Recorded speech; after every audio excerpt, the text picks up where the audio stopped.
Good morning. Good morning. So, how can how you see the world actually change the world? How can the story you tell change the world? This is a phenomenon I have experienced and I have seen time and time again, but it's one of those things that I don't think we acknowledge our own power around this. So hi, I am Kylie Ansett. I am the Alignment Whisperer and I am here to help you get into alignment with your inner wisdom. For the wisdom seekers who want to get into connection and in touch with that aspect of them that has all the answers. So I'm coming to you from beautiful Sydney, Australia, and this is your daily dose of alignment. Okay, so what are we talking about? The story we're telling changes the world that you're experiencing. So often we feel that what is going on around us is the thing that creates the story.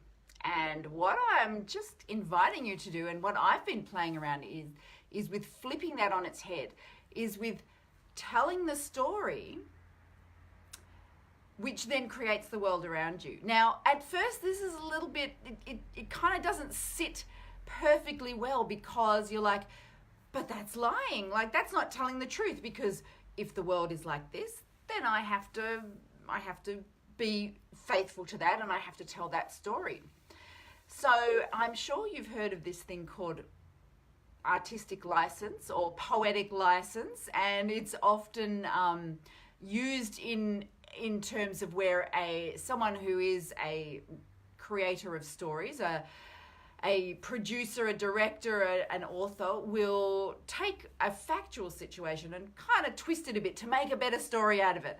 So recently I saw Evita, the musical, and it really surprised me that this is about Eva Peron, and they had this revolutionary Che Guevara, if I'm pronouncing that right.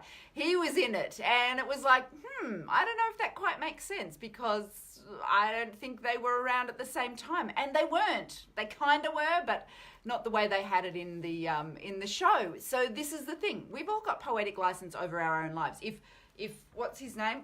If Andrew Lloyd Webber can have poetic license over his show, why can't you have poetic license over yours?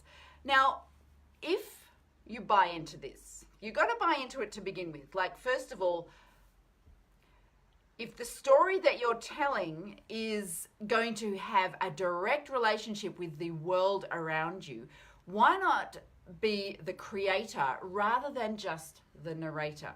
Ooh, I like that.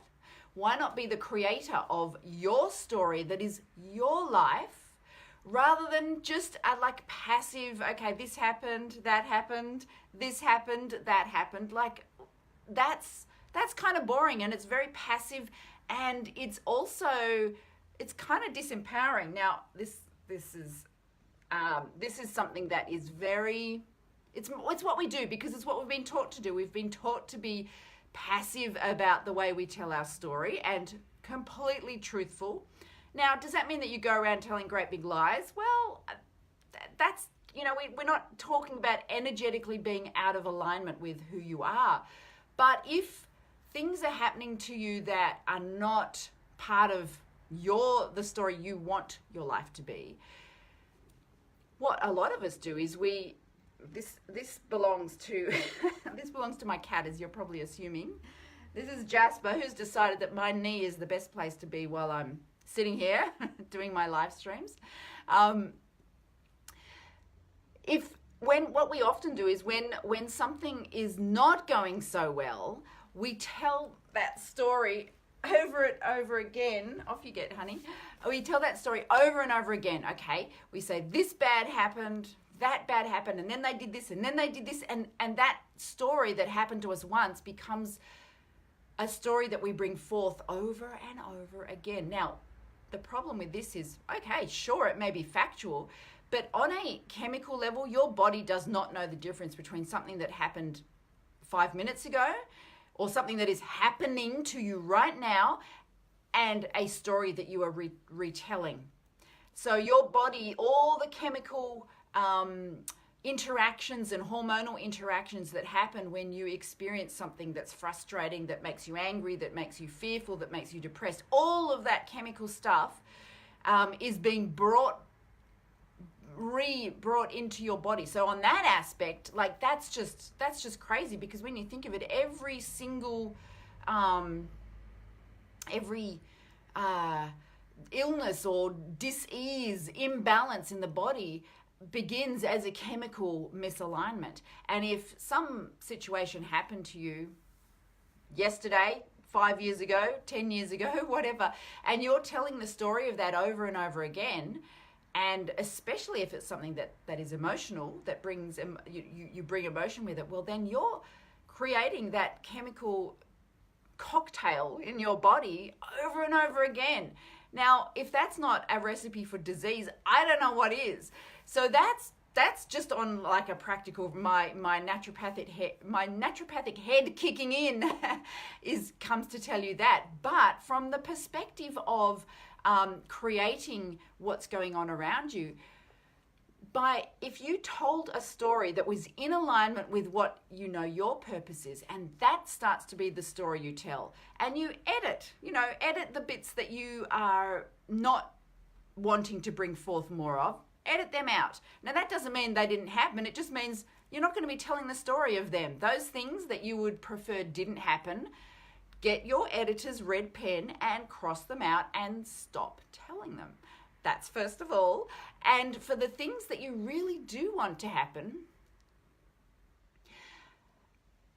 it really sticks in our craw to tell, like, okay, to say that something happened when it didn't. And I'm not encouraging that you do that out loud to the world, but try doing it to yourself. Now that way you're not lying, because you know it didn't happen, but you know you want this to happen. So start telling that story. Start telling that story over and over again in your own head. This happened. And if you tell it with the same passion and bringing forth the same emotions that you would have if it actually happened, then your body again is going to be tricked into totally believing that it's happened, that it's already happened. So on a chemical hormonal level, that's going to sort of, on a cellular level, that's going to make you into the person that you want to be. But then on a kind of mindset, mental level, you're going to start stepping and walking in those shoes of that person that you want to be, because like everything's just, you've just kind of moved the vibrational energy in that direction. And so it's very counterintuitive to go the other way. Now, of course, what we usually do is we tell the story of everything that we don't want to happen, what we fear happening. I hope this doesn't happen. I hope that doesn't happen. What if this happens? So, we're creating that chemical and vibrational setup for what we don't want to happen. And then our body kind of naturally steps into that. So isn't it interesting how we do have a lot of power over our own story and we're not using it? So here is your what's that Harry Potter Hogwarts. Here is your Hogwarts certificate, your Hogwarts lesson in magic over your own life. And that this is me waving my magic wand to say you do have the power, and all you need to do is step into it. So I hope you had fun playing around with me in the alignment sandbox, and I will speak to you tomorrow. Bye.